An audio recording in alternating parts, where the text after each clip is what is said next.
আমাদের হুজুরের জন্য দোয়া করেন। উনি অনেক নির্যাতিত এবং আমরা শুধু হুজুররা না, আমরা দলীয় নেতাকর্মী চলে আসবে। আমার মিস কল দিয়েছে, আমি বুঝতে পারছি। সম্মানিত ভাইয়েরা, এটা পবিত্র কোরআনুল কারীমের মাহফিল। যে মহান আল্লাহ পাক আজকে আমাদেরকে সুন্দর পরিবেশে আসার বসার সুযোগ করে দিলেন, সেই মহান মনিবের দরবারে শুকরিয়া। জবান ছেড়ে বলি আলহামদুলিল্লাহ। লাখো কোটি দরুদ বিশ্ব মানবতার মুক্তির দেশারি জনাব মুহাম্মদ রাসূলুল্লাহ, সবাই পড়ি সাল্লাল্লাহু আলাইহি ওয়াসাল্লাম। সম্মানিত ভাইয়েরা, আমার পর্দা তুলে দেন, কারণ লোকের এখন কষ্ট হচ্ছে। আর যার ভাই বেঁচে দাঁড়াবে না, কেউ বেঁচে দাঁড়াবে না। এই পাশে জায়গা আছে, বসে পড়েন। এই যে এই সাইডে আছে, এই মাথায় আছে, বসে পড়েন।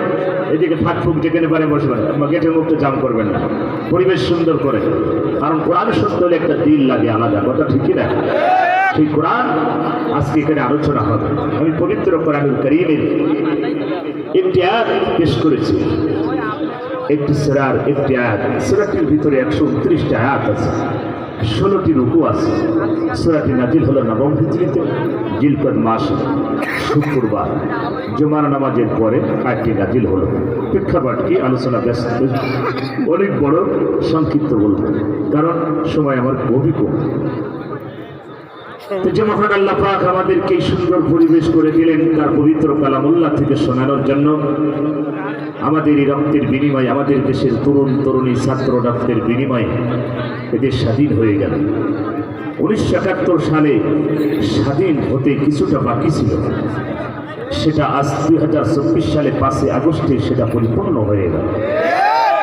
তারা আমাদেরকে বলতো পাকিস্তানের রাজাকার, কথা বলেন, তারা আমাদেরকে বলতো পাকিস্তানের রাজাকার। কিন্তু বাংলাদেশ জামাত ইসলামের একজন নেতা কর্মী পাকিস্তানে পালায় নাই, কথা বলে ঠিক। সালাউদ্দিন কাদেরকে ফাঁসিতে ঝুলিয়েছে।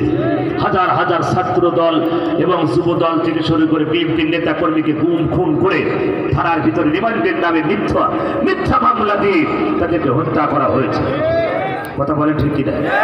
কারা করেছে? ওইসব হারাম খোরেরা করেছে, কথা বলে ঠিকই না?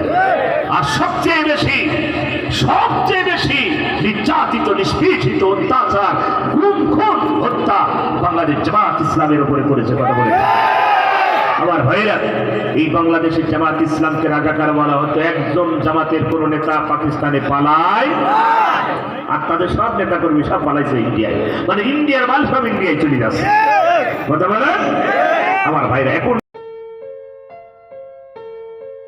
اللهم صل على محمد وعلى آل محمد كما صليت على إبراهيم وعلى آل إبراهيم وبارك على محمد وعلى آل محمد كما باركت على إبراهيم وعلى آل إبراهيم في العالمين إنك حميد مجيد.